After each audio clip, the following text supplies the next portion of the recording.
Hey, what's up everybody? Chris Capone here from CC Creative, and this past weekend I went to Renninger's up in Adamstown, PA, and from the same vendor I actually found this cool Ben 10 Omnitrix, and it has the LCD screen, and it's definitely in beat up condition, but I picked it up for $2, so I'm going to be probably making a video of this in the future, adding new batteries and testing to see if it works. I grew up watching Ben 10, one of my all-time favorite animations, so anytime I see an Omnitrix or something Ben 10, and it's a fair price, I pick it up. All right, and moving on, I found this awesome Gigan vintage kaiju monster. So this guy has a rubber wheel on the bottom. You can see it's like kind of really beaten up. But overall, it's really cool. His arms are jointed, and I've always liked these little like kaiju monsters that are smaller. You can see how he just fits in the palm of my hand. I think this originally, when you ran it forward or backwards, it would then kind of move along. And I guess you could make the little monsters like fight. I picked this up for $10. He wouldn't really budge on the deal, but I also did a bundle deal with a few other things. So I also picked up from the same vendor this Real Monsters pack of cards, still sealed, and I also picked up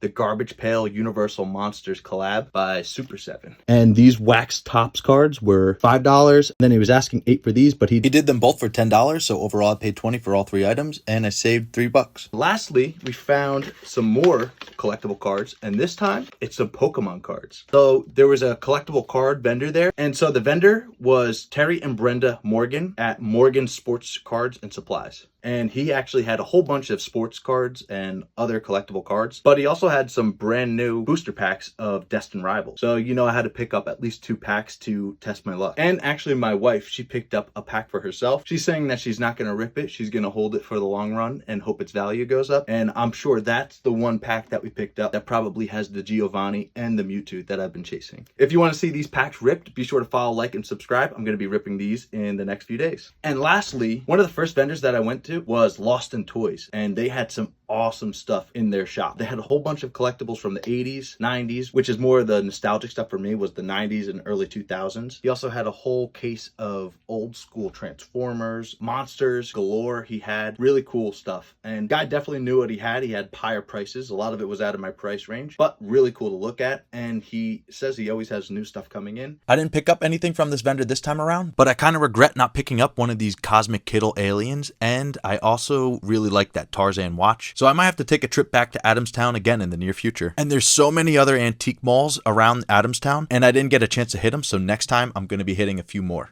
So let me know in the comments, did I miss anything? Or is there anything on these shelves that you would add to your collection? As always, thanks for watching, stay creative, and remember to create and collect what you love.